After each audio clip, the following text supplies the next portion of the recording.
What's up, everyone? This is Nate, and I am back with another Out of the Theater review. Now, normally I go to the movies Thursday night, and these come out on Friday, but last 2 weeks, had to go see stuff on Friday night, so now you're getting them on Saturday. And this week, I checked out Five Nights at Freddy's. I did go to the theater. I did not watch this on Peacock. If I ever get a chance to watch any movie at the theater, I will always take theater over watching it at home. So I will tell you about my experience. I'll tell you about the movie in just a moment. But before I do, if you would please consider subscribing to the channel and hitting that bell icon. That way you get notified when new videos drop. If you could give me a thumbs up down below. If you like these sort of out of the theater reviews, quick thoughts, spoiler free, give me a like and leave a comment down below. Did you enjoy this movie? Did you hate this movie? What did you think of Five Nights at Freddy's? Now, I will just lead with this. I never played any of these games. My familiarity with the game is people watching YouTube videos of other people playing the game and getting scared. That's about what I know about these games. I don't know the lore. I don't know the characters.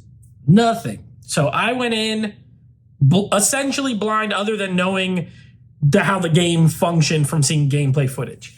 That being said, apparently, I got to start with this, my theater experience. Apparently, this movie is very faithful, or mostly faithful, because the theater I was in, first of all, was packed. It was absolutely packed.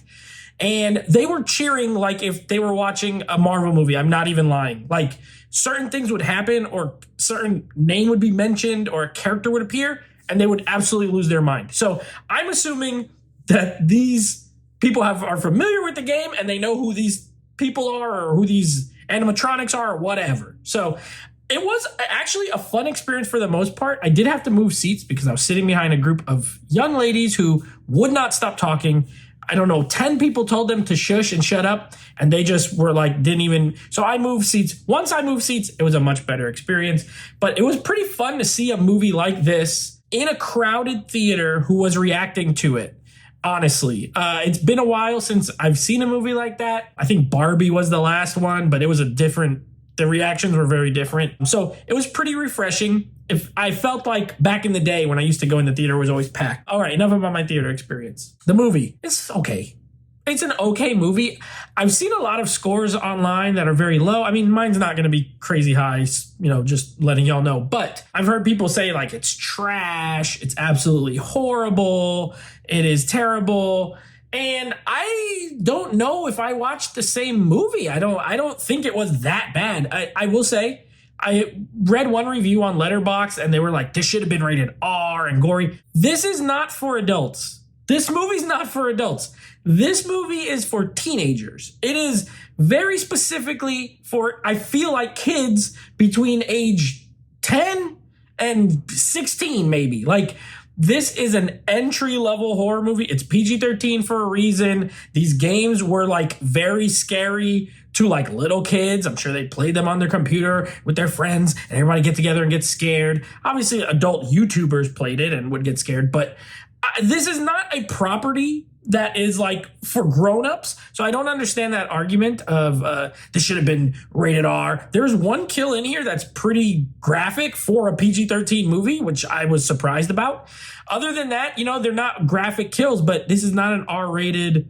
It's not for adults. It's really not for adults. There's like no cursing in it. So with that in mind, you have to watch it with that in mind. This is for younger audiences. And with that being said, I think it is a solid entry-level horror movie. Like, I would see my niece watching this and probably getting scared at parts, but it's more on her wavelength. Like, one of the main characters is a young girl. Of course, Josh Hutcherson plays her brother. And the storyline, it's not great. The script is not great, but it does have some themes that are pretty dark. Without spoiling anything, it does deal with some trauma from this Josh Hutcherson's character when he's younger. His name is Mike, by the way. Mike, something that happened in his life when he was younger, and how it affects him now with his sister.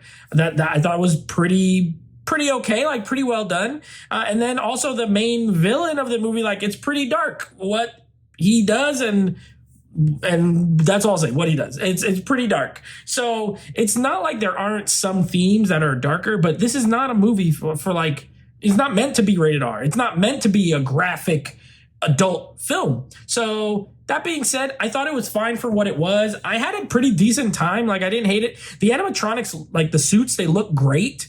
Actually, they look really, really good. I think I read somewhere it was Jim Henson's Creature Shop or something. I don't know, but they were great. And it's not over CGI, or there was CGI in it, but it's not like overly CGI'd, which I loved. The problem with the movie is mostly the script.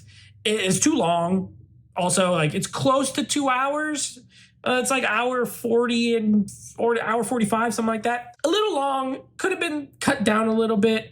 And the villain and stuff, I don't know. It just felt like it could have been more contained than it was. There are like a lot of like little side plots and stuff that I didn't think really added much. So I don't think this is a great film by any means.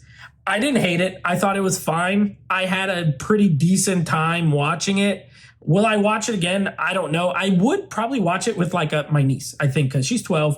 I would like to watch it with her to see how she reacts. And I think this is that kind of movie. If you have a younger sibling, a niece, a nephew, a child, and you want to kind of introduce them to horror if you didn't already, like, this is a good, solid way to do it. For you, maybe, if you're grown, if you're adult, if you're like a horror maniac, maybe you won't love it as much. And if you didn't play the games, you may not get as much out of it. But if you did play the games, like I said, apparently it seems like game players are going gaga over this movie. So it's faithful. I guess there's that. So anyway, I'm going to give it you know what? I'm going to give it a 6 out of 10.